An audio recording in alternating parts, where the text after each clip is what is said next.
ஒரு நாடகம் மேடையில் நடக்கிற போது முதல் ரூல் என்ன? பங்கேற்கிறவர்கள் எந்த இடத்துல என்ட்ரி, எந்த இடத்துல எக்ஸிட். இப்ப எல்லாம் நீங்க எல்லாருமே நாடகத்தில் நடிச்சிருப்பீங்க, உண்டா இல்லையா? நீ எப்ப வரணுமோ அப்பதான் வரணும். நீ 7வது காட்சியில வரணும்னா 7வது காட்சியில தான் உள்ள வரணும். அதெல்லாம் கிடையாது. எங்க அம்மா என்னை பார்க்க வந்திருக்காங்க, முதல் காட்சியில வந்து ஓரமா நிக்கிற கூடாது. நீ எப்ப வரணுமோ அப்பதான் வரணும். உன்னுடைய காட்சி எப்போது முடிகிறதோ வெளியில போடு. ஷேக்ஸ்பியர் அதைத்தான் சொல்றார், everybody has their own entry and exit. வாழ்க்கை என்கிற நாடகத்தில் நாம் உள்ளே நுழைவதற்கான ஒரு கட்டம் இருக்கிறது, வெளியேறுவதற்கான ஒரு கட்டம் இருக்கிறது. இருக்கா இல்லையா? உள்ளே நுழைவது என்பது பிறப்பு, வெளியே போவது என்பது மரணம் அப்படின்னு எடுத்துக்கலாமா? எடுத்துக்கலாம். கவிஞர் அப்துல் ரஹ்மான் சொல்லுகின்றார், கதவுகள் என்ற தலைப்பிலே எழுதுகின்றார், பித்தன் கதவுகளை திறப்பதும் மூடுவதுமாக இருந்தான். எதற்காக கதவை திறந்து திறந்து மூடுகிறாய் என்று பித்தனிடம் கேட்டேன். பித்தன் சொன்னான், கதவுகள் வெளியே போவதற்கா உள்ளே வருவதற்கா என்று பித்தன் கேட்டான். மரணமும் ஜனனமும் கதவுகள், இரண்டிலும் உள்ளே வருகிறோமா வெளியே போகிறோமா என்று பித்தன் கேட்டான் என்ற அபாரமான கவிதையை அப்துல் ரஹ்மான் எழுதுகிறார். இப்போ வாழ்க்கை என்கின்ற நாடகத்தில் என்ட்ரிக்கு ஒரு பாயிண்ட் இருக்கு, எக்ஸிட்டுக்கு ஒரு பாயிண்ட் இருக்கு. ஆனா அது மாத்திரம் அல்ல, நம்முடைய குடும்பத்தில், அலுவலகத்தில், நாம் இருக்கிற மேடைகளில் கூட சில சமயங்களில் நாம் முன்தோன்றி பேச வேண்டும், சில சமயங்களில் மற்றவர்களை பேச விட்டு கொஞ்சம் பின்னே வரணும். எப்ப முன்னாடி வரணும் எப்ப பின்னாடி வரணும்ன்றது நமக்கு தெரிஞ்சிருக்கணும். வீட்டில் புது மருமகள் வந்தாள் என்றால், அத்தை நான் சமைக்கட்டா அத்தை என்று கேட்டால், அந்த நேரத்தில் வேண்டாமா நானே பார்த்துக்கிறேமான்னு சொல்லிட்டீங்கன்னா உங்களுக்கு நல்லது. அந்த நேரத்தில் செய் பார்க்கலாம், உங்க வீட்டில் என்ன சொல்லி கொடுத்துருக்காங்கன்னு பார்க்கலாம் என்றால், அந்த அந்த அம்மா வந்து ஒரே ஒரு வெங்காயத்தை கட் பண்ணுது. உடனே உங்க மகன் வந்து, darling do you need some help, உடனே பகன்னு எரியுது. ஏன்னா இந்த அம்மா வந்து 27 வருஷமா சமைச்சிருக்கு, இது மட்டும் அவன் கேட்கல. ஒண்ணுமே சொல்ல, வெங்காயத்தை வெட்டுறதுக்கு என்ன help, do you need some help. அந்த அம்மா அந்த பொண்ணு ரசம் வைக்குது, உங்க வீட்டில் இப்படித்தான் ரசம் வைக்க சொல்லி கொடுத்தாங்களா, இதுதான் ரசமா என்று அந்த டயலாக அந்த நேரத்தில் சொல்லக்கூடாது. நல்லா இருக்குமா, நல்லா இருக்கு, நீயும் உன் வீட்டுக்காரர் இது சாப்பிடு, எனக்கும் எங்க வீட்டுக்காரருக்கும் கொஞ்சம் வேற மாதிரி, இதுதான் உங்க டயலாக. எந்த டயலாக எந்த இடத்துல சொல்லணும்ன்றது நமக்கு தெரியணும். டயலாக மாத்திட்டீங்கன்னா பிரச்சனை. வாழ்க்கையில் சில இடங்கள்ல முன்னாடி நிக்கணும், சில இடங்கள்ல பின்னாடி நிக்கணும். மகாபாரத போர் முடிந்தது. மகாபாரத போர் முடிந்த உடனே அர்ஜுனனுக்கு அந்த போரை தான் வென்று எடுத்தேன் என்று ரொம்ப மகத்தான ஒரு பெருமை இருந்தது. நியாயம் தானே? எத்தனை பெரிய வெற்றி.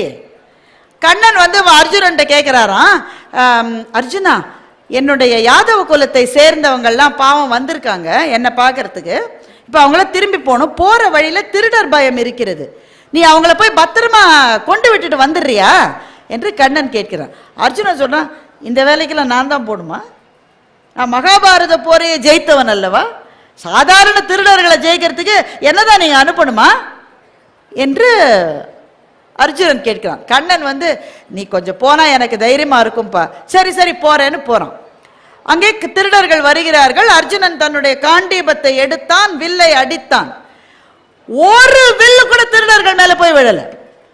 மகாபாரத போரை ஜெயித்த கை அந்த கை. ஆனால் ஒரு வில் கூட, ஒரு அம்பு கூட நினைத்தபடி திருடர்கள் மீது போய் விழவில்லை. அப்ப கண்ணன் வந்தான். கண்ணனே வந்து திருடர்களை விரட்டி அனுப்பினான். அர்ஜுனன் கேட்டான், கண்ணா என்ன ஆயிற்று என்னுடைய கைக்கு, இது மகாபாரத போரை ஜெயித்த கை, ஆனால் என்னுடைய ஒரு அம்பு கூட இலக்கை தொடவில்லையே, எனக்கு என்ன ஆயிற்று, என் திறமைக்கு என்ன ஆயிற்று. கண்ணன் சொன்னான், உன்னுடைய திறமை என்பது உன்னிலிருந்து வருவது அல்ல, அது உனக்கு கொடுக்கப்பட்டது. அதனுடைய நேரம் முடிந்த உடனே அந்த திறமை அதற்கு பிறகு பயன்படாது. அர்ஜுனா நீ ஒரு கருவி மாத்திரமே என்று தெரிந்து கொள் என்று கண்ணன் சொன்னதாக ஒரு மகாபாரத கதை இருக்கிறது. அப்போ வாழ்க்கையில ஒவ்வொருவருக்கான நேரமும் வரும், ஒவ்வொருவருக்கான நேரமும் வரும். என்னுடைய இப்ப டிராமால அப்படித்தானே, எனக்கு பெரிய டயலாக் இருக்கு பின்னாடி. இப்ப முன்னாடி ஒரு ஆள் எகிரி எகிரி எகிரி பேசுறாருன்னு உடனே நான் என்ன செய்யணும்? நான் பொறுமையா தான் இருக்கணும். அந்த ஆள் பேசுறாரு, நான் நடுவில் பூந்து பேச முடியாது. என்னுடைய காட்சி, என்னுடைய நேரம் வருகிற போது அந்த வசனத்தை விட என்னுடைய வசனம் எப்படி இருக்கும் தெரியுமா?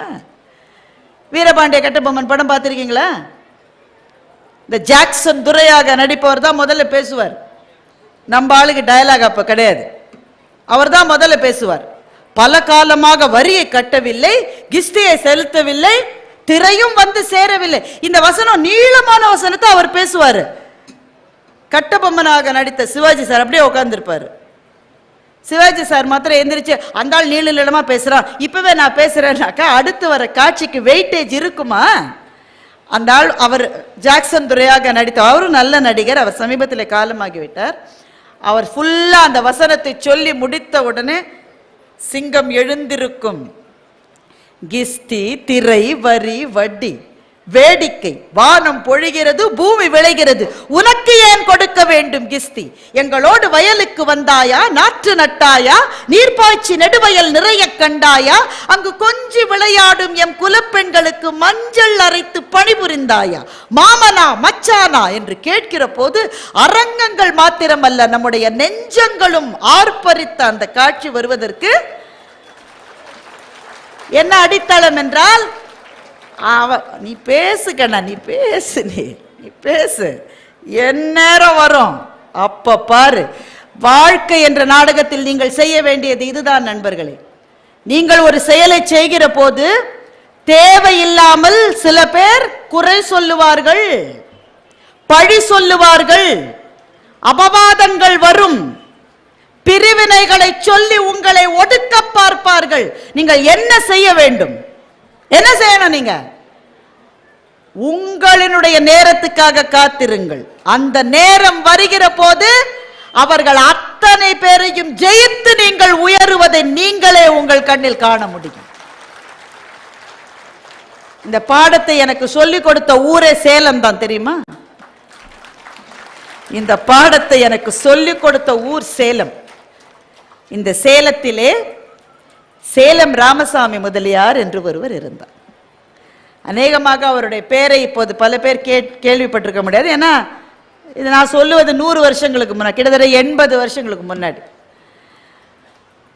தமிழ் தாத்தா உவேசா அவர் சீவக சிந்தாமணி என்கின்ற அந்த பழைய இலக்கியத்தை பதிப்பித்ததற்கே சேலம் ராமசாமி அவர்கள் தான் காரணம்.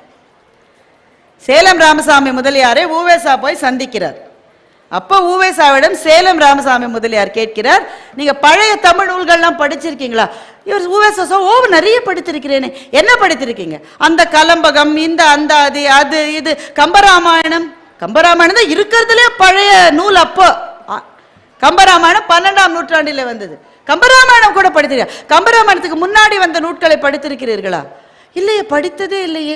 சீவக சிந்தாமணி, சிலப்பதிகாரம், மணிமேகலை, இதை பற்றியெல்லாம் நீங்கள் கேள்விப்பட்டதில்லையா? கேள்விப்பட்டிருக்கிறேன், ஆனால் அந்த புத்தகங்களே இல்லையே, எப்படி படிப்பேன்? இல்லை என்றால் தேடி கண்டுபிடியுங்கள் என்று சொன்னவர் சேலம் ராமசாமி முதலியார். வெறும் வாய்ச்சொல் இல்ல, சொல்றது ரொம்ப ஈஸி. அதை செய் இதை செய். உதவி யார் செய்யறது? அவர் தான் உதவி செய்தார். பல பேரினுடைய உதவியால் உவேசா சீவக சிந்தாமணி என்கின்ற அந்த பழைய சுவடிகளை தேடி சேர்ப்பித்தார். நண்பர்களே, இது எளிதான வேலை அல்ல. சுவடியில பாதி தான் இருக்கும், பாதி எலி தின்னு இருக்கும். கால் சுவடி இருக்கும், மீதிய கரையான் அரிச்சிருக்கும். 2 சுவடி ஒரே பாடலோடு இருக்கும். ஒரு சுவடியில வேற மாதிரி இருக்கும், இந்த சுவடியில வேற மாதிரி இருக்கும். 2த்தையும் ஒப்பிட்டு எது சரியானது என்று தேர்வு செய்து இப்படி உழைத்து உழைத்து உழைத்து அரும்பாடுபட்டு சீவக சிந்தாமணியை பதிப்பித்து விட்டார். அது வந்த பிறகுதான் நாம் இன்றைக்கு சொல்லுகின்றோம், எங்கள் தமிழ் எத்தனை தொன்மையானது தெரியுமா என்று சான்றோடு இன்றைக்கு நாம் சொல்லிக் கொண்டிருக்கின்றோம். இந்த நடந்து முடிந்த பிறகு உவேசா அவர்கள் மீது பலவிதமான குற்றச்சாட்டுகள் வந்தது. பெரும் குற்றச்சாட்டு சமண காவியம் இல்லையா சீவக சிந்தாமணி, சமண காவியத்தை நீங்கள் ஏன் எழுதுகிறீர்கள் என்று ஒரு குற்றச்சாட்டு. நிறைய குற்றச்சாட்டுகள் வந்த உடனே உவேசாவுக்கு இதுக்கெல்லாம் பதில் சொல்லணும்னு சொல்லிட்டு நீளமா ஒரு லெட்டர் எழுதினார். பெரிய கடிதம் ஒன்று. ஒவ்வொரு பாயிண்ட்டுக்கும் பதில் எழுதி எழுதி ஒரு 20 பக்கம் பதில் எழுதிட்டு ராமசாமி முதலியார் அவர்களை போய் சந்தித்து, இந்த மறுப்பை நான் கொடுக்க போகிறேன். நீங்க ஒரு தடவை படிச்சு பார்த்துருங்க, இந்த மறுப்பு சரியானதானே. அவர் முழுக்க படிச்சு பார்த்தாரு, ஃபுல்லா கிழிச்சு குப்பை தொட்டில் போட்டார். இப்ப மாதிரியா கம்ப்யூட்டர்ல இன்னொரு காப்பி எடுக்கலான்றதுக்கு கஷ்டப்பட்டு எழுதியிருக்காரு சார். என்னங்க கிழிச்சு போட்டுட்டீங்க? 20 பக்கம் நான் கஷ்டப்பட்டு மறுப்பு எழுதியிருக்கேன். உன் வேலை மறுப்பு சொல்லுவதல்ல. யாராவது உன் வேலையில் நீ உன் மனதையும் உன் ஆன்மாவையும் செலுத்தி ஒரு வேலையை செய்கிற போது 8 பேர் பாராட்டினார்கள் என்றால் ஒருவர் பொறாமைப்படுவார். பொறாமைப்படுகிறவர் தப்பு சொல்லுவார். அவருக்கு என்ன பதில் தெரியுமா? மறுப்பு எழுதுவதல்ல, இதைவிட அதிக உயரங்களுக்கு நீ செல்வது ஒன்று மாத்திரம்தான் இதற்கான பதில். பெருமக்களே, இது ஒரு பெரிய வாழ்க்கை பாடம், பெரிய வாழ்க்கை பாடம். ஏனென்றால் நீங்க எவ்வளவுதான் நன்மை தேடி செய்தாலும் குறை சொல்றதுக்குன்னே 2 பேர் வந்து நிற்போம். உண்டா இல்லையா சொல்லுங்க? உங்களுடைய உறவுக்காரர்களே இருப்பாங்க. உறவுகள் ரொம்ப பெருசு, நான் குறைச்சு சொல்ல வரல. ஆனாலும் என்ன இவளே எல்லாத்தையும் செய்யற மாதிரி ரொம்ப பண்ணிக்கிற இவ மாத்திரம்தான் செய்யறாளா? நாங்கெல்லாம் செய்யலையா? இந்த பேச்சு வராத ஒரு திருமணம் கூட இந்தியாவில் இதுவரை நடந்ததில்லை. அலுவலகத்தில் ராத்திரிலாம் உட்காந்து மாஞ்சி இவ வேலை செஞ்சுட்டு இருப்பான். அடுத்த நாள் காலையில் இவருடைய தலைமை பொறுப்பில் இருக்கிறவர், அவருடைய தலைமை பொறுப்பில் இருக்கிறவர் போய் இது மொத்தத்தையும் நான் தான் செஞ்சேன் பார், பகபகன் வயிறு எரியாது இவருக்கு. நடக்குமா நடக்காதா? பெருமக்களை, இது மாத்திரமல்ல, சில ஆராய்ச்சி கட்டுரைகளே மாணவர்களால் உருவாக்கப்பட்டவற்றை சில ஆசிரியர்கள், எல்லா ஆசிரியர்களையும் நான் குறை சொல்ல முடியாது, வணக்கத்துக்கும் மரியாதைக்கும் உரியவர்கள், சில ஆசிரியர்கள் அது தங்களினுடைய கட்டுரை என்று எடுத்துக்கொண்டு போய் பரிசுகளை வாங்கியது நடந்ததில்லையா என்ன? அப்போ பிரச்சனைகள் வரும், குறை சொல்லுவார்கள், இது சரியில்லைம்பாங்க. அப்ப மனசு வலிக்காதா, அழாதா என்றால் அழக்கூடாது. ஏனென்றால் நாடகத்திலே எப்படி என்னுடைய வசனம் வருவதற்கான ஒரு தருணம் வருமோ அதற்காக நான் காத்திருந்து என்னுடைய டைம் வர்ற போது என்னுடைய வசனத்தை சொல்லுவேனோ, அப்படித்தான் வாழ்க்கை என்கின்ற மேடையில் மற்றவர்கள் உங்களை பற்றி குறை சொல்லுகிற போது, பொறாமை கொள்ளுகிற போது, தவறு சொல்லுகிற போது அதற்கு பதில் சொல்லிக் கொண்டிருந்தால் it is just a waste of time. உங்களினுடைய ஒரே பதில் அதற்கு அடுத்த படிக்கு போய் காட்டுவது ஒன்றுதான் உங்களினுடைய ஒரே பதில். நான் நிறைய கல்லூரிகளுக்கு போகிறேன். இன்றைக்கு கல்லூரி மாணவர்களுக்கு அவர்களுக்கு நடுவில் இருக்கிற சூசைட் ரேட் ரொம்ப அதிகம்னு ஆராய்ச்சி கட்டுரை சொல்லுகிறது. மனம் வலிக்கிறது. நம்ம குழந்தைகள் தானே, நம்ம பிள்ளைகள் தானே, அது மனம் வலிக்கிறது. எதுக்காகடா சூசைட் பண்ணி பைக் வாங்கி கொடுக்கலன்னு சூசைட் பண்ணிருக்கோம். நாங்கள்லாம் நடந்து தான் சார் ஸ்கூலுக்கு போனோம், நடந்து தான் போனோம். பைக்குன்னு ஒன்றில் ஏறுறதுக்கே ஒரு 30-32 வயசாயிரும். அந்த காலத்தில் அவரே வேலைக்கு போய் ஒன்று வாங்கினா தான் உண்டு. அப்பா அம்மா 18 வயதில் பைக் வாங்கி தரவில்லை என்பதனால் நான் தற்கொலை செய்து, அது கூட பரவாயில்ல, அது இந்த ஆன்லைன் கேம் விளையாட விடலன்னு ஒரு பெண்ணு தற்கொலை செஞ்சுக்குது. என்ன காரணம்? நம்ம யோசிச்சிருக்கோமா? அந்த பிள்ளைகள் மீது தவற? நம்ம பிள்ளைங்க தானே, நம்ம ரத்தம் தானே. என்னடா ஆச்சு உனக்கு? ஒரு பெண்ணு அவனை காதலிக்கிறேன்னு சொன்னாலாமா, கொஞ்ச நாள் கழிச்சு உன்னை எனக்கு பிடிக்கலான்ட்டாலாமா, அவ்வளோதான் தற்கொலை. பெண்களும் அதே மாதிரி தான். அவன் காதலிக்கிறேன்னு சொன்னா, ஆசை வார்த்தை காட்டினான், நம்பினா, அவன் பின்னாடி போனா, அவன் வேற ஒரு பெண்ணை பார்க்கிறான். எனக்கு வாழ பிடிக்கல. இந்த குழந்தைகளுக்கு நான் சொல்ல விரும்புவது ஒன்றே ஒன்றுதான், வாழ்க்கை என்பது மகத்தானது நண்பர்களே. வாழ்க்கை என்பது மகத்தானது, மிக மிக விரிவுகளும் சுழிவுகளும் கொண்டது. முதல் கட்டத்திலே எப்படி வெறுத்து போகும்? ஒரு don't judge a book by its cover என்று ஆங்கிலத்திலே ஒரு சொலவடை இருக்கிறது. இந்த புத்தகத்தினுடைய முதல் பக்கத்தை பார்த்தேன், எனக்கு பிடிக்கலன்னு போட்டுட்டு போயிடாதீங்க, தொடர்ந்து படியுங்கள், உங்களுக்கான சுரங்கம் அங்கே எங்கேயோ காத்து கொண்டிருக்கிறது அல்லவா?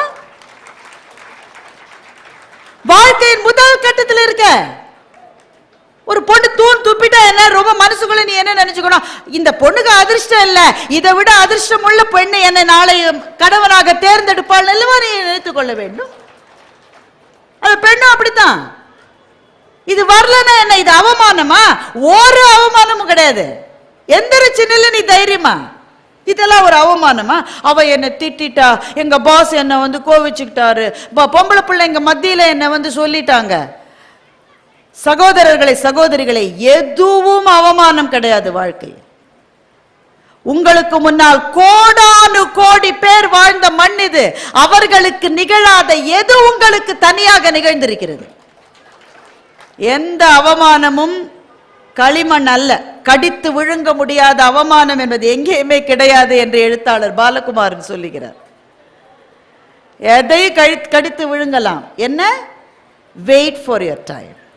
இன்னைக்கு சரியா வரல, இந்த நாள் தப்பா போயிருச்சு, இந்த நேரம் என்னுடைய நேரம் அல்ல, இன்னைக்கு நான் ஜெயிக்கல, ஆனா என்னுடைய நேரம் வருகிற போது நான் வெல்வேன் என்று எழுந்து நிற்பவர்கள் தான் வாழ்க்கையின் கடைசி அத்தியாயம் வரை வெற்றியாளர்களாக இருக்கின்றார்கள். இரண்டாவது விஷயம், நாடக மேடை என்று நீங்கள் எடுத்துக்கொண்டால் சில இடங்கள்ல பேசணும், சில இடங்கள்ல உணர்ச்சியை காட்டணும். சில இடங்கள்ல எனக்கு எதாவது பிரச்சனையா? ஒன்றும் இல்லையே, நீங்கள் கிளம்புறீங்களா? நீங்களே கிளம்பிட்டீங்கன்னா மற்றவங்க எப்படி இருப்பாங்க? சரி, இப்போ சப்போர்ட்டிங் கேரக்டர்ஸ் இருக்கும் இல்லையா நாடக மேடையில், துணை கதாபாத்திரங்கள். கதாநாயகன் இருப்பான், அவனுக்கு துணை செய்கிற கதாபாத்திரங்கள் பக்கத்தில் இருக்கும். கதாநாயகி, இப்ப கதாநாயகிக்கு வசனம் இருக்கும், கதாநாயகனுக்கு ஃபைட்டிங் சீன் இருக்கும், டான்ஸ் இருக்கும். பக்கத்தில் இருக்கிறவங்க எல்லாருக்கும் அந்த எல்லா சான்ஸும் கிடைக்காது. அவங்க போய் பக்கத்தில் துணையாக நிற்க வேண்டும். வாழ்க்கையில் சில சமயங்களில் நாம் கதாநாயகர்களாக இருப்போம், சில சமயங்களில் துணை கதாபாத்திரங்களாக இருப்போம். எந்த நேரத்தில் நாம் துணை கதாபாத்திரம், எந்த நேரத்தில் நான் தான் கதாநாயகி என்கின்றதை வாழ்க்கை என்கின்ற நாடகத்திலிருந்து நாம் தெரிந்து கொள்ள வேண்டும். ஒரு மாணவன், அன்னைக்கு அவனுக்கு டென்னிஸ் போட்டி ஸ்கூல்ல. அவன் வந்து அவங்க டீச்சர் ரொம்ப நாளாக அவனை திட்டிகிட்டே இருக்கு, நான் அவனை ஃபைனல்ஸ்க்கு செலக்ட் பண்ண மாட்டேன், நீ I am not seeing the best potential in you. இந்த பையன் அன்னைக்கு டெஸ்ட்டுக்கு போகிறான். அன்னைக்கு அவன் விளையாடுறத வச்சு அந்த டீச்சர் முடிவு பண்ணுவாங்க இவனை தேர்ந்தெடுப்பதா இல்லையான்னு. அவன் போகிற போது அம்மாட்ட சொல்கிறான், அம்மா எனக்கு ரொம்ப பயமாக இருக்குமா, அன்றைக்கி என்னை தேர்ந்தெடுக்கலைன்னா எனக்கு அவமானமாயிரும்மா. இந்த கெட்ட வாழ்க்கையில் நமக்கு யாருக்காவது வராமல் இருந்திருக்கிறதா? எனக்கு அவமானம் ஆகிடும், என்னை சூஸ் பண்ணலன்னா நான் என்னம்மா செய்ய? அம்மா சொன்ன, நீ போ, டூ யர் பெஸ்ட், உன்னால் என்ன முடியுமோ அதை நல்லா செஞ்சுட்டு நீ திரும்பி வா. அந்த பையன் அன்னைக்கு போனான், ரொம்ப நல்லா விளையாடினான், செலக்ட் ஆகிட்டான், வீட்டுக்கு திரும்பி வந்தான். ஆனால் அம்மாவுக்கு சர்ப்ரைஸ் கொடுக்கணுன்றதுக்காக முகத்தை டல்லாக வச்சுக்கிட்டான். இப்போ பிள்ளைங்க நம்மள்கிட்ட செய்யும் தானே, என்ன தெரியுமா, என்ன செலக்ட் பண்ணிட்டாங்க, நான் அப்புறம் சொல்லலான்றதுக்காக வேணும்னே முகத்தை டல்லாக வச்சிருக்கான். வீட்டு கதவை திறந்த உடனே பார்த்தா அவனுக்கு அப்படியே ஆச்சரியம். வீடு முழுக்க அந்த அம்மா வந்து வண்ண வண்ண, அந்த பர்த்டேக்கெலாம் பண்ணுவோம்ல, வண்ண வண்ண பேப்பர்களை போட்டு, பலூன்ஸ் எல்லாம் போட்டு, அழகழகான விளக்குகளை போட்டு அந்த அம்மா வீட்டை அலங்கரித்து வச்சிருக்கு. என்னம்மா நீ செஞ்சிருக்கான? இது பாருன்னு காமிக்கிறாங்க. ஒரு அழகான இதில் ஒரு கேக் வச்சிருக்காங்க அந்த அம்மா. அந்த கேக்கில் வந்து அந்த பையனுடைய பேர் போட்டிருக்கு. என்னம்மா நீ செஞ்சிருக்க? இது மாத்திரம் இல்லை, உனக்கு பிடிச்ச எல்லா பலகாரமும் இன்னைக்கு செஞ்சிருக்கேன் பாரு, உனக்கு பிடிச்ச சப்பாத்தி, குருமா, எல்லா குழம்பு எல்லாம் செஞ்சு வச்சிருக்கேன், இன்னைக்கு ஃபுல்லாக நீ உன்னோட செலிப்ரேஷன் தான். அந்த பையன் சந்தோஷம் தாங்கலை, கேக்கை சாப்பிட்டான், அந்த நல்ல சாப்பாட்டை ஒரு கட்டு கட்டினா, எல்லாம் முடிச்சுட்டு அம்மாட்ட கேட்டான், உனக்கு யார் சொன்னாங்க நான் செலக்ட் ஆகிட்டேன்னு? உனக்கு யார் சொன்னாங்க? ஸ்கூல்லேருந்து பசங்க யாராவது சொன்னாங்களா? அம்மா சொன்னாங்க, எனக்கு தெரியாதுடா, இப்போ நீ சொல்லி தான் எனக்கு தெரியும் நீ செலக்ட் ஆகிட்டேன்னு. இப்போ அந்த பையன் சொன்னா, நான் செலக்ட் ஆகிட்டேன்னு தெரியாமலேயே நீ எப்படி வீட்டை அலங்காரம் பண்ண? நான் செலக்ட் ஆகிட்டேன்னு தெரியாமலே எப்படி கேக் வாங்கி வச்சேன்? நான் செலக்ட் ஆகிட்டேன்னு தெரியாமலே விருந்து எப்படி செஞ்சு வச்சேன்? அம்மா சொன்னாங்க அவங்ககிட்ட வந்து, நீ செலக்ட் ஆனாலும் ஆகாட்டாலும் நான் செலிப்ரேட் பண்ணத்தான் போகிறேன். ஏன் தெரியுமா? ஒரு முயற்சியை எடுத்திய அங்கேயே நீ ஜெயிச்சிட்டடா கண்ணா. அப்போ என்னை வாழ்த்துறதுக்காக நீ இதெல்லாம் செய்யலையா? நான் உன்னை வாழ்த்துறதுக்காக செய்யலை, எனக்கு உன்னை ரொம்ப பிடிக்கும்னு சொல்றதுக்காக தான் இதெல்லாம் செஞ்சேன்னு அந்த அம்மா சொன்னாங்க.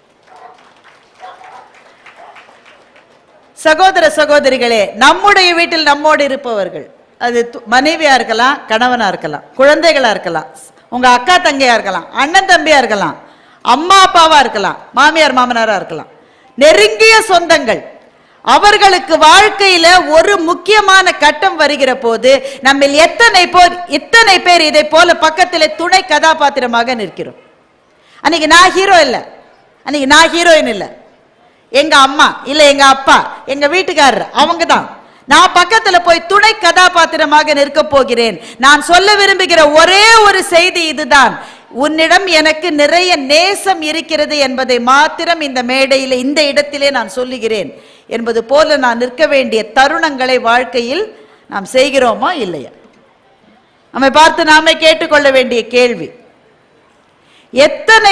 எத்தனை மனைவிகள் அல்லது எத்தனை கணவர்கள் தங்கள் வாழ்க்கை துணைவியே அல்லது துணைவரை மற்றவர்கள் முன்னால் குறைத்து பேசுகிறார்கள் உங்களுக்கு தெரியுமா? இருக்கா இல்லையா? நடக்குதா நடக்கலையா? எத்தனை பெற்றோர்கள் மற்றவர்கள் முன்னால் தங்கள் பிள்ளைகளை குறைத்து பேசுகிறார்கள்? கிழிச்சான். எங்க அக்கா பையன் கோபி இருக்கான் பாரு, பையன்னா அவன் பையன், இதுவும் இருக்கே பாரு, தண்டம் எனக்கு பிறந்திருக்கு. அந்த பிஞ்சு மனம் வெளியே சிரிக்கிற மாதிரி தான் இருப்பான், அவன் காமிச்சிக்க மாட்டான் அவன். ஆனா மனசுக்குள்ளே சுருங்கி போகும். உங்க பிள்ளை அவ்வளவு மார்க் வாங்கலையா, நீங்க நினைச்ச மாதிரி ஜெயிக்கலையா, மற்றவர்கள் மத்தியில் எங்க பையன் இருக்கான் பாருங்க, எங்க குமார் இருக்கான் பாருங்க, அவனை மாதிரி ஒரு அருமையான பையன் கிடைக்கவே கிடைக்காதுங்க. ரொம்ப மரியாதையான பையன், ரொம்ப நல்ல பையன் என்று ஒரு முறை சொல்லி பாருங்களேன். எழுத்தாளர் ஜெயமோகன் இதை பற்றி எழுதுகிறார். எழுத்தாளர் ஜெயமோகனுடைய மகன் அஜித்தனுக்கு கற்றல் குறைபாடு இருந்தது. அதாவது அந்த டிஸ்லெக்ஸியான்னு எழுதுவதிலே அவனுக்கு பிரச்சனைகள் இருந்தது. பள்ளியிலே ஆசிரியர்கள் தொடர்ந்து அடித்தார்கள், தொடர்ந்து கோபித்தார்கள். வீட்லையும் அப்பா அம்மா திட்டினாங்க. ஒரு நாள் ஜெயமோகன் அவர்களுக்கு கழுத்து வலி, அதுக்கு ஒரு தைலம் வாங்கிட்டு வந்தாரு. தரையில கவுந்து படுத்துக்கிட்டு தன்னுடைய மகனை கூப்பிட்டு, இதை தடவி விடுறா, எனக்கு கழுத்து வலி. பையன் தடவி விட்டான். தடவிட்டா, என்ன ஏன்பா தடவி விட சொன்ன, அம்மாவை தடவி விட சொல்லலாம் தானே. அப்பா அவருடைய மனைவி அங்க வராங்க, ஜெயன் என்கிட்ட சொல்லியிருக்கலாம் தானே, நான் தடவி விட்டுருப்பேன். அப்ப ஜெயமோகன் சும்மா சிரிச்சுக்கிட்டே சொன்னாரு, அந்த டப்பால போட்டிருக்கு, உங்களுக்கு ரொம்ப பிடித்தவர்கள் தடவி விட்டால் தான் சரியாகும் என்று அந்த டப்பால போட்டிருக்கு, அதனாலதான் அஜித்தனை நான் தடவி விட சொன்னேன். சொன்னோன்னா அந்த அடுத்த நிமிடம் அவருடைய முதுகின் மீது 2 கண்ணீர் துளிகள் சொட்டின. பதறி எழுதுகிட்டு, ஏன்டா அழறான, அப்பா உங்களுக்கு என்ன பிடிக்குமா என்று அந்த மகன் கேட்டான். ஏன்டா அப்படி கேட்குற, என் உயிரை நீதானடா, எல்லாரும் என்னை திட்டுறீங்க நான் சரியா படிக்கலன்னு, ஆனால் நான் நினைச்சேன் யாருக்குமே என்னை பிடிக்காதுன்னு நினைச்சேன். அன்றைக்கு ஜெயமோகன் முடிவு செய்தார், நீ படிச்சு முடிக்கிற மட்டும்டா, இனி ஒரு நாள் கூட நீ மார்க் என்ன ஏது கம்மியா வாங்கினா நான் கேட்க மாட்டேன், இது இனிமேல் உன்னுடைய கடமை, மகனே நீ ஜெயிப்பா என்ற நம்பிக்கை எனக்கு உண்டு, அது போதும் என்று ஜெயமோகன் சொன்னார். உண்மையிலேயே இன்றைக்கு அஜித்தன் அவனும் ஒரு கதாசிரியனாக அந்த குழந்தை வளர்ந்து நிற்கிறான் என்றால் பெற்றோர்களுக்கான ஒரே ஒரு விஷயம், பிள்ளைகள் மீது நாம் நம்பிக்கை வைக்க வேண்டும். நம்முடைய உலகமே அவர்கள் தான், நம்முடைய வாழ்வின் விதைக்களம் அவர்கள் தான். அவர்கள் மீது நம்பிக்கை வைக்காமல் யார் மீது நம்பிக்கை வைப்பது?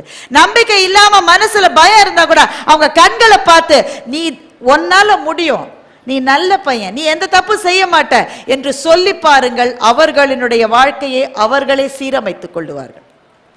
வாழ்க்கை என்ற நாடகத்தில் சில சமயம் துணை கதாபாத்திரங்களாக நமக்கு பிடித்தவர்கள் பக்கத்தில் நின்று அவர்கள் கைகளை பிடித்துக் கொள்வதே நமக்கு நிம்மதியை தருகின்ற ஒரு செயலாக இருக்கு. நிறைய ஆண்கள் இருக்கீங்க, உங்களுடைய மனைவிகளை நீங்கள் திருமணம் செய்து கொண்ட புதிதில் அல்லது திருமணத்துக்கு முன்னால் அவங்கள பார்க்கணும்னு எப்படிலாம் துடிச்சிருப்பீங்க. இப்பெல்லாம் பிள்ளைகளுக்கு ஒரு கஷ்டமும் இல்லை, ஏன்னா நிச்சயதார்த்தம் ஆன உடனே கேன்சல் பண்ணிடுது. நிச்சயதார்த்தம் ஆன உடனே, கல்யாணம் ஆகி டைவர்ஸ் ஆகிறது வேற விஷயம், நிச்சயதார்த்தம் ஆன உடனே கேன்சல் பண்ணிடுது. ஏம்மானா அவரோட நான் 12 நாள் பேசினேன், அந்த ஆள் எதுக்குமே லாய்க்கு இல்லைங்க. திருமணமாய் 10 வருஷம் பேச வேண்டியதை திருமணத்துக்கு முன்னாடி 12 நாள் எல்லாம் பேசிருச்சு, அது எதுக்குமே லாய்க்கு இல்லைன்னு சொல்லுது. அது அல்ல, நமக்கு அந்த வாய்ப்பெல்லாம் கிடையாது இல்ல. அப்ப எவ்வளவு ஆர்வம் இருந்திருக்கும். ஒரு வார்த்தை பேச மாட்டாளா, ஒரு வார்த்தை சொல்லு பிள்ளை, ஒரு வார்த்தை சொல்லு பிள்ளை, எல்லாரும் பாக்குறாங்க, இப்போ ஒண்ணு சொல்லாதீங்க. இப்படிதானே அன்றைக்கு இருந்தது திருமணமான புதிதில், அந்த உறவு இப்படிதானே இருந்தது. பேசு பேசு பேசு பேசுன்னு கெஞ்சின மனைவி திருமணமாயி ஒரு 15 வருஷம் ஆச்சுன்னு வைங்க, தாயே நீ கொஞ்சம் வாய மூடுறிய, இந்த பாரு உங்க அம்மா ஆரம்பிச்சுட்டா இனிமே இந்த வீட்டில் யாருமே பேச முடியாது. நான் கேட்டேன், ஏன் சார் பேசு பேசு பேசு அன்னைக்கு சொன்னீங்களா, அது என்ன ஆச்சு? அது அப்போ, அது போன வாரம் வடிவேல் சொல்லுவார், அது அப்போ. அப்போ அந்த திருமணமான அந்த மாப்பிள்ளை உட்காந்துருப்பாரு, சும்மா பேப்பர் படிக்கிற மாதிரி ஒரு பாவனை. அந்த திருமணம் அப்பதான் முடிச்சு அந்த பெண்ணு பின்னாடி நடந்து போகும், அதோடைய கொலுசு சத்தம் அவரோட காதில் கேட்கும். அதுவே ஒரு பரவசமா இருக்கும். இப்போ திருமணமாகி 12-13 வருஷம் ஆச்சு, 15 வருஷம் ஆச்சு. அந்த அம்மா இப்போவும் கொலுசு போட்டிருக்கு. அந்த சத்தத்தை கேட்ட ஞாபகமாக இருக்கு அவங்களுக்கு. இந்த 2 வளையல் போடுற போது, சமையல் உள்ள வேலை செய்யற போது 2 வளையலும் ஒன்றோடு ஒன்று மோதிக்கொள்ளும், சில்லிங் சில்லிங் சில்லிங்னு. அந்த சத்தமே பரவசமாக இருந்த காலம். இப்போ கணவர்களை மாத்திரம் நான் கேட்கல, மனைவிகளையும் சேர்த்து தான் கேட்கிறேன். அவர் தெருவிலே வருகிற போது செருப்பு சத்தத்தை வைத்து அவர்தான் வருகிறார் என்று தெரிந்து கொண்டு வாசலுக்கு ஓடி வந்த காலங்கள் இப்போது எங்கே போயிற்று? வரும் வரும், வந்தா இங்க வராம எங்க போகுது?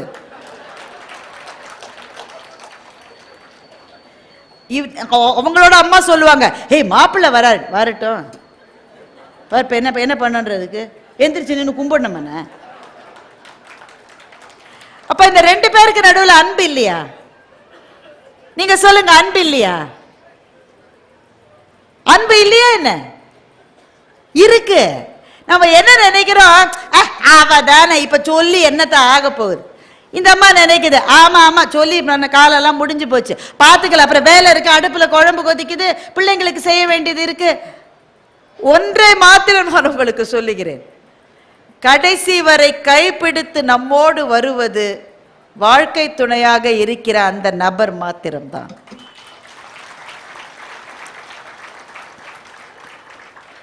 சண்டைலாம் இருக்கும், சண்டை இல்லாம இருந்தா வாழ்க்கையாது. சண்டை இருந்தா நல்லது. சில வீட்டில் சண்டையே இருக்காதுன்னா எனக்கு பயமா இருக்கும். ஏன்னா சண்டை போட கூட லாயக்கில்லைன்ற ஸ்டேஜுக்கு போயிட்டா அந்த உறவு அதுக்கப்புறம் நல்லா இருக்காது. இதெல்லாம் ஒரு ஆளுன்னு இதுகிட்ட சண்டை போடணுமா, அந்த ஸ்டேஜ் அது. இங்க சண்டை போட்டால் ரொம்ப நல்லது.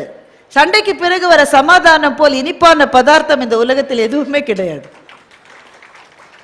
நல்லா சண்டை போடுங்க, ஆனால் பேசுறதை நிறுத்திடாதீங்க. தொடர்பு இன்மை என்பதுதான் உறவுகளில் இருக்கிற ஆகப்பெரிய ஆபத்து. அப்போ என்ன நடக்கிறது என்றால், ஒரு கட்டம் வரையில் பிள்ளைகளை பற்றி கொண்டு வாழ்கிற வாழ்க்கையாக இருக்கிறது. ஒருத்தருக்கு ஒருத்தர் பேசிப்பதே பிள்ளைகள் மூலமா. அவரை கேளுடா, சாப்பிட வர்றாரா இல்லையான்னு கேட்டு சொல்லு. ஏம்மா நீயே கேளம்மா, கேட்டு சொல்லு.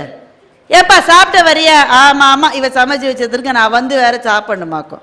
இப்படி பிள்ளைகள் மூலமாவே டிஸ்கஷன் நடக்கும். திடீர்னு அந்த பையன் கிளம்பி படிக்கிறதுக்கு எங்கேயோ போயிடுவான், இல்ல கல்யாணம் ஆகி வேற வீட்டுக்கு போயிடும் அந்த பொண்ணு.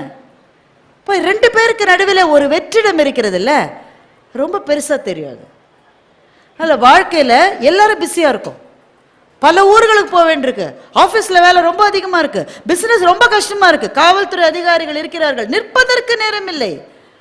அங்கே ஓடணும், இங்கே ஓடணும், அந்த பந்தோபஸ்து, இது இங்கே கலவரம், அங்கே எல்லாருமே பிஸியாக இருக்காங்க.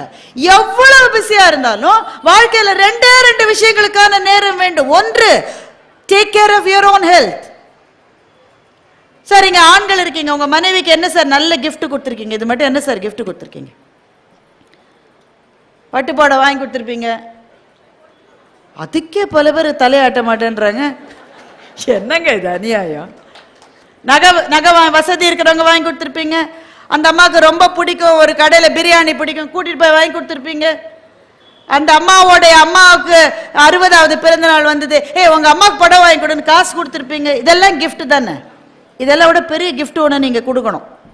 அது என்ன நான் இப்போ சொல்கிறேன், உங்களினுடைய ஆரோக்கியம்தான் உங்கள் மனைவிக்கு நீங்கள் கொடுக்கிற மிகப்பெரிய பரிசு. பெண்களுக்கும் அதே தான். உங்கள் கணவர்களுக்கு நீங்கள் கிஃப்ட் கொடுத்துருக்கீங்களா இல்லையான்னு தெரியாது, பிடிச்சதை சமையல் பண்ணி போட்டிருப்பீங்க. அந்த ஆள் மாத்திரம் நான் காரக்குழம்பு வச்சா 2 நாள் வச்சு வச்சு தின்னும்னு சொல்லி வச்சிருப்பீங்க. இதெல்லாம் கிஃப்ட் தானே? உங்கள் அப்பாவை பையன் வந்து எகிரி பேசினா அம்மா வந்து சொல்லும், அவரை எதிர்த்து பேசுகிற வேலையெல்லாம் வச்சுக்காத, வாய மூடு அப்படின்னு அந்த அம்மா சொன்னால் அதுவே ஒரு கிஃப்ட் அந்த கணவருக்கு. பையன் முன்னாடி அவருடைய மானத்தை மீட்டெடுத்த கிஃப்ட். இதெல்லாம் நல்ல கிஃப்ட் தான். இதை விட பெரிய கிஃப்ட் ஒன்று நீங்க அவருக்கு கொடுக்கணும். It is nothing but your own health. மனைவியினுடைய ஆரோக்கியத்தை விட கணவருக்கு பெரிய பரிசு எதுவுமே இல்லை என்பதை என்னுடைய வாழ்க்கையிலிருந்து தான் நான் தெரிந்து கொண்டேன்.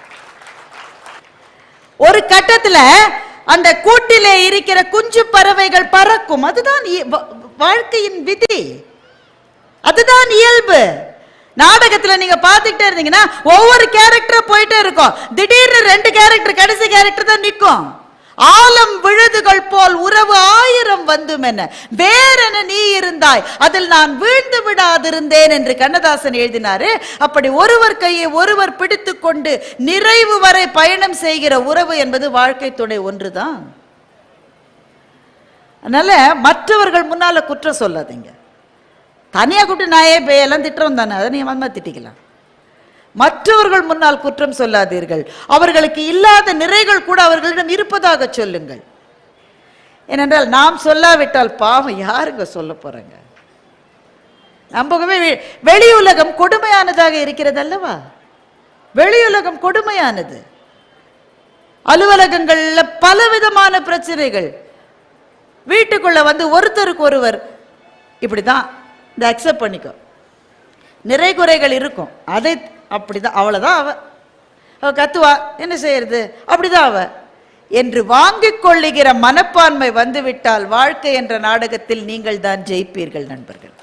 நிறைவாக நான் இப்படி சொல்லுகின்றேன்.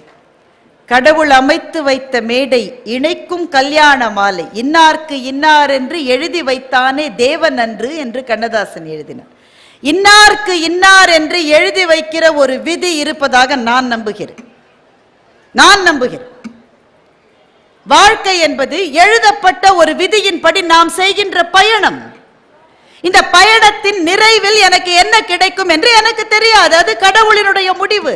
ஆனால் பயணம் செய்கிற பாதையை மகிழ்ச்சியானதாக மாற்றிக்கொள்வது முழுக்க முழுக்க என் கையில் இருக்கிறதே தவிர வேறு யார் கையிலும் இல்லை. நாம் செய்கிற பிரச்சனை என்னவென்றால் பயணத்தின் நிறைவில் என்ன கிடைக்கும் ஆன்னு ஓடிக்கிட்டு பாதையில் இருக்கிற அழகுகளை பார்க்கவே மறந்து விடுகின்றோம். எனவே பாதையில் இருக்கிற அழகுகளை பார்ப்போம். வாழ்க்கை என்ற நாடகத்தில் நாம் தோன்றுகிற காட்சிகளில் நாம் ஜெயிப்போம் என்ற தன்னம்பிக்கையோடு இந்த வாழ்க்கையை நடத்துவோம். அன்றாடம் நம்மை மலரச் செய்கிற ஒரே ஒரு வழக்கமாக புத்தகத்தை படிப்போம். உங்க எல்லாருக்கும் ஒரு வேண்டுகோளை வைத்து விட்டு நான் விடை பெறுகின்றேன். நம்ம எல்லாரும் ஒருவரை ஒருவர் சந்தித்துக் கொள்ளும் போது ஸ்டாண்டர்டா சில கேள்வியை கேட்போம். அது தமாஷா சொல்லுவாங்க, 2 பஞ்சாபிக்காரங்க ரெண்டு பெண்கள், பஞ்சாபி பெண்கள் 2 பேர் பார்த்தாங்கன்னா உங்க வீட்டில் துணி துவைச்சாச்சான்னு கேட்டுப்பாங்களாம். அதுதான் முதல் கேள்வியா இருக்குமா, துணி துவைச்சிட்டீங்களா வீட்டில்? நாம பெரும்பாலும் என்ன கேட்போம், சாப்பிட்டாச்சா சாப்பிட்டாச்சா, இதுதான் நம்ம கேள்வி. ஏன்னா நம்ம விருந்தோம்பல் பண்பு அப்படிப்பட்டது. சாப்பிட்டாச்சா, அம்மா எப்படி இருக்காங்க, வீட்டில் எல்லாரும் நல்லம்மா, பொங்கலுக்கு என்ன துணியெல்லாம் எப்படி எடுக்க, இந்த மாதிரி பல கேள்விகள் வச்சிருக்கோம். PS1 பார்த்துட்டியா, வெந்து தணிந்தது காடு பாத்தியா இல்லையா, சிப்பு எப்படி இருக்காருன்ற பல கேள்விகள் இருக்கிறது. இன்றிலிருந்து சேலத்து நண்பர்கள் ஒருவரை சந்திக்கிற போது என்ன புத்தகம் படிச்சுட்டு இருக்க என்ற கேள்வியை கேட்கிற ஒரு புது கலாச்சார வழக்கத்தை ஆரம்பிப்போம். ஏனென்றால் எந்த ஊரிலும் நான் கண்டிராதபடி 4 நாட்கள் புத்தக கண்காட்சியை எக்ஸ்டெண்ட் பண்ண வைத்திருக்கிற மகத்தான புத்தக கலாச்சாரம் இங்கே இருக்கிறது என்றால், சாப்பிட்டியா, நல்லா இருக்கியா எல்லாம் கேட்கலாம். அதோடு கூடவே சேர்த்து என்ன புத்தகம் படிச்சுட்டு இருக்க, இந்த கேள்விக்கு பதில் சொல்ல முடியாமல் திணறுகிறவர்களாக நம்மில் பல பேர் இருக்கிறோம். புத்தகமா, போன வாரம் ஏதோ ஒருத்தன் என்னவோ ஒன்று கொடுத்தான், இது ஒரு புத்தகமா, இது ஏதோ ஒருத்தன் என்னவோன்றது புத்தகமா, இல்லப்பா நான் இந்த புத்தகத்தை படிச்சுட்டு இருக்கேன், கஷ்டமா தான் இருக்கு, இருந்தாலும் ஒரு மாதிரி படிச்சு ஒரு மாசத்துல முடிச்சிருவேன் என்று பதில் சொல்லுகின்ற ஒரு தலைமுறையை நாம் உருவாக்குவோம். ஒரே ஒரு காரணம் தான், இந்த அம்மா ரொம்ப வந்து இது பேச கூப்பிட்டதுக்கு நம்ம எல்லாருக்கும் இவ்வளவு பெரிய சிரமத்தை கொடுத்துட்டு போயிடுச்சுன்னு நினைக்காதீங்க. ஒரே ஒரு காரணம் தான், உங்கள் பிள்ளைகள் செல்லை விட்டு புத்தகத்தை எடுக்க வேண்டும் என்று நீங்கள் விரும்பினால் நீங்கள் என்ன செய்ய வேண்டும் தெரியுமா? நம்ம சொல்றோம்ல, எந்நேரம் அதுலயே இருக்கியே, அல்ல என்னதான் இருக்கு அப்படி கேட்கிறோம்ல. அவர்கள் செல்லை விட்டு புத்தகத்தை எடுக்க வேண்டும் என்றால் அப்பா அம்மாக்கள் படிப்பதை அவர்கள் பார்க்க வேண்டும். அப்போதுதான் அவர்கள் புத்தகத்தை படிக்க ஆரம்பிப்பார்கள்.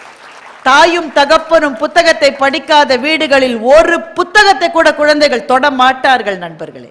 நீங்க இங்க 100 புத்தகத்தை வாங்கிட்டு போலாம், அவங்க படிக்க மாட்டாங்க. அப்பாவும் அம்மாவும் படிக்கிற வழக்கத்தை வைத்திருப்பதை பார்க்கிற குழந்தைகள் தான் புத்தகத்தை பிரித்து படிக்க ஆரம்பிக்கிறார்கள். எனவே செல்லை விடு, புத்தகத்தை எடு என்பது உங்கள் பிள்ளைகளின் தாரக மந்திரமாக வேண்டும் என்று சொன்னால் நீங்கள் படிக்க தொடங்குங்கள். புது புது உலகங்களின் புது புது ஜன்னல்களும் வாசல்களும் திறக்கட்டும். மேலும் மேலும் அறிவார்ந்த சமூகமாக தமிழ் சமூகம் எழுந்து நிற்க வேண்டும். புத்தக திருவிழாக்கள் அந்த தீபத்தை தூண்டுகின்ற, அந்த தீபத்தை ஏற்றுகின்ற ஏற்றிகளாக இருக்க வேண்டும் என்று கேட்டு நன்றியோடு விடைபெறுகின்றேன். நன்றி, வணக்கம்.